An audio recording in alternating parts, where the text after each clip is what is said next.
ನಾಳೆ ದಿನಾಂಕ 29 ಬೆಳಗ್ಗೆ 11 ಗಂಟೆಗೆ ಈ ದೇಶದ ಹೆಮ್ಮೆಯ ಪ್ರಧಾನಮಂತ್ರಿ, ವಿಶ್ವ ಮೆಚ್ಚಿದ ನಾಯಕ ನರೇಂದ್ರ ಮೋದಿಯವರು 2024ರ ಸಾರ್ವತ್ರಿಕ ಲೋಕಸಭಾ ಚುನಾವಣೆಯ ಪ್ರಚಾರಾರ್ಥವಾಗಿ ಅವಳಿ ಜಿಲ್ಲೆ ವಿಜಯಪುರ ಮತ್ತು ಬಾಗಲಕೋಟೆ ಲೋಕಸಭಾ ಕ್ಷೇತ್ರದ ಚುನಾವಣೆಯ ಪ್ರಚಾರಾರ್ಥವಾಗಿ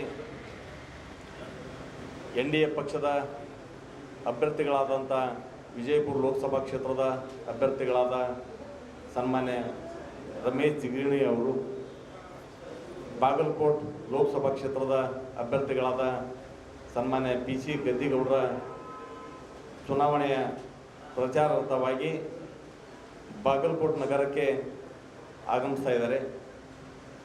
ಬೆಳಗ್ಗೆ 11 ಗಂಟೆಗೆ ಸಮಯ, ಸ್ಥಳ ತೋಟಗಾರಿಕೆ ವಿಶ್ವವಿದ್ಯಾಲಯದ ಆವರಣದಲ್ಲಿ ಬೃಹತ್ ಭಾರತೀಯ ಜನತಾ ಪಕ್ಷ ಕಾರ್ಯಕ್ರಮವನ್ನು ಏರ್ಪಾಡು ಮಾಡಿದೆ. ಹೀಗಾಗಿ ತಮ್ಮ ಮೂಲಕ ನಾನು ವಿಜಯಪುರ ಜಿಲ್ಲೆಯ ಎಲ್ಲ ಕಾರ್ಯಕರ್ತರು, ಅಭಿಮಾನಿಗಳು, ನರೇಂದ್ರ ಮೋದಿಯವರ ಹಿತೈಷಿಗಳ ಹತ್ರ ವಿನಂತಿಯನ್ನು ಮಾಡ್ಕೋತೇನೆ.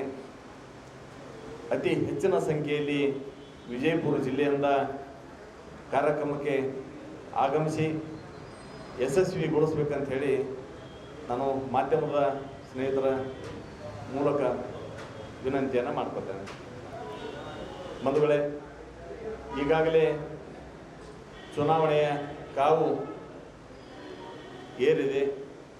ಇವತ್ತು ಇಡೀ ವಿಜಯಪುರ ಜಿಲ್ಲೆಯಲ್ಲಿ ಪ್ರವಾಸ ಹಮ್ಮಿಕೊಂಡಂಥ ಸಂದರ್ಭದಲ್ಲಿ ಎಲ್ಲ ಕಡೆ ಮತದಾರರ ಒಂದು ಉತ್ತಮ ಪ್ರತಿಕ್ರಿಯೆ. ನಿನ್ನೆ ದಿವಸ ಸನ್ಮಾನ್ಯ ಮಾಜಿ ಮುಖ್ಯಮಂತ್ರಿಗಳಾದಂಥ BS ಯಡಿಯೂರಪ್ಪನವರು ಮುದ್ದೇಬಾಳಕ್ಕೆ ಬಂದಂಥ ಸಂದರ್ಭದಲ್ಲಿ ಸುಡು ಬಿಸಿಲಿನಲ್ಲಿ ಮಧ್ಯಾಹ್ನ 1 ಗಂಟೆ 2 ಗಂಟೆ ಸಂದರ್ಭದಲ್ಲಿ ಆ ಬಿಸಿಲಿನ ತಾಪ ಲೆಕ್ಕಿಸದೆ ಜನರ ಪಾಲ್ಗೊಳ್ಳುವಿಕೆ ಮತ್ತು ಅವರ ಉತ್ಸಾಹ ನೋಡಿದಾಗ ನಿಜಕ್ಕೂ ನಮಗೆ ಭಾಳ ಸಂತೋಷ ಅನ್ನಿಸ್ತದೆ. ಎಲ್ಲಿ ಹೋದರೂ ಕೂಡ ಮತದಾರರು ನರೇಂದ್ರ ಮೋದಿಯವ್ರನ್ನ ಮತ್ತೊಮ್ಮೆ ಪ್ರಧಾನಮಂತ್ರಿಯನ್ನಾಗಿ ಮಾಡಬೇಕು. ಇಡೀ ಭಾರತ ಇವತ್ತು ಅಭಿವೃದ್ಧಿ ಹೊಂದಿರತಕ್ಕಂಥ ರಾಷ್ಟ್ರ ಆಗಿದೆ. ಜಗತ್ತಿನಲ್ಲಿ ಭಾರತಕ್ಕೆ ಅತಿ ಹೆಚ್ಚು ಗೌರವ ಸಿಗ್ತಾ ಇದೆ. ಇಂಥ ಸಂದರ್ಭದಲ್ಲಿ ನಾವು ನರೇಂದ್ರ ಮೋದಿಯವ್ರನ್ನ ಕೈ ಬಲಪಡಿಸಬೇಕು. ಮತ್ತು ರಮೇಶ್ ಜಿಗಜಿಣಿ ಅವರು ಒಬ್ಬ ಒಳ್ಳೆ ಸರಳ ಸಜ್ಜನ ವ್ಯಕ್ತಿ ಅದಾರ. ಹೀಗಾಗಿ ಮತ್ತೊಮ್ಮೆ ಜಿಗಜಿಣಿ ಅವ್ರನ್ನ ಆಯ್ಕೆ ಮಾಡೋದ್ರ ಮುಖಾಂತರ ಮತ್ತೊಮ್ಮೆ ನರೇಂದ್ರ ಮೋದಿಯವ್ರನ್ನ ಪ್ರಧಾನಮಂತ್ರಿಯನ್ನಾಗಿ ಮಾಡಬೇಕನ್ನುವಂಥ ಸಂಕಲ್ಪ ಮತದಾರ ಬಂಧುಗಳು ಮಾಡಿದ್ದಾರೆ. ಎಲ್ಲ ಕಡೆ ಒಂದು ಉತ್ತಮ ಪ್ರತಿಕ್ರಿಯೆ ಸಿಗ್ತಾ ಇದೆ. ಉತ್ತಮ ಒಂದು ವಾತಾವರಣ ಇವತ್ತು ಕ್ರಿಯೇಟ್ ಆಗಿದೆ ಅಂತ ಅನ್ನುವಂಥದ್ದನ್ನು ಹೇಳಲಿಕ್ಕೆ ಇಚ್ಛಿಸ್ತೇನೆ. ನಾವು ಪಕ್ಷದ ಕಡೆಯಿಂದ ಏನು ವಾಹನದ ವ್ಯವಸ್ಥೆ ಮಾಡಿಲ್ಲ. ಕಾರ್ಯಕರ್ತರು ಇವತ್ತು ಮತದಾರರು, ಭಾರತೀಯ ಜನತಾ ಪಕ್ಷದ ಅಭಿಮಾನಿಗಳು, ನರೇಂದ್ರ ಮೋದಿಯವ್ರನ್ನ ಇಷ್ಟಪಡ್ತಕ್ಕಂಥ ಏನು ಸಮಾಜ ವರ್ಗ ಅದ, ಅವರು ಸ್ವ ಇಚ್ಛೆಯಿಂದ ಬಂದು ಕೆಲಸದಿಂದ ಪಾಲ್ಗೊಳ್ಳುವಂಥದ್ದು ನಡೆದದ. ಸುಮಾರು ನಮ್ಮ ಜಿಲ್ಲೆಯಿಂದನಾಗ ಕನಿಷ್ಠ ಒಂದು 25-30 ಸಾವಿರಕ್ಕೂ ಹೆಚ್ಚು ಜನ ಇವತ್ತು ಹೋಗುವಂಥ ಸಂಭವ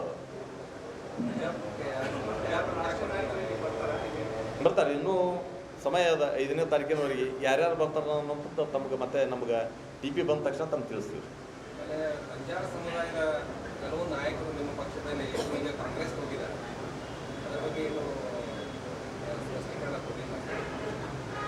ಅದಕ್ಕೆ ಅವರೇ ಉತ್ತರ ಹೇಳಬೇಕು.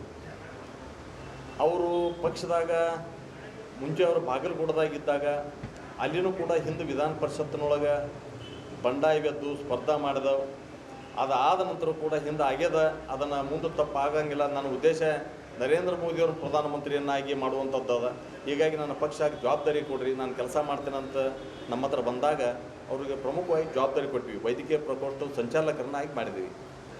2 ವರ್ಷ ಓಡಾಡ್ಕೋತವರು ಇಲ್ಲ, ನಾನು ಇದು ರಿಸರ್ವ್ ಮೀಸಲಾತಿ ಕ್ಷೇತ್ರದ ನಾನು ಅಭ್ಯರ್ಥಿ ಆಗ್ಬೇಕು ಅಪೇಕ್ಷೆ ಅದ. ಯಾರು ಬೇಕಾದರೂ ಟಿಕೆಟ್ ಕೇಳಕ್ಕೆ ನಮ್ಮ ಹತ್ರ ಭಾರತೀಯ ಜನತಾ ಪಕ್ಷದೊಳಗೆ ಆ ಒಂದು ಸ್ವಾತಂತ್ರ್ಯ ಬಗ್ಗೆ ಕೇಳ್ಬೋದು ಅಂತ ನಾವು ಹೇಳಿದ್ವಿ. ಹೇಳಿದಾಗ ಮತ್ತು ಅದನ್ನು ಕೂಡ ಅವರಿಗೆ ಮನವರಿಕೆ ಮಾಡಿದ್ವಿ.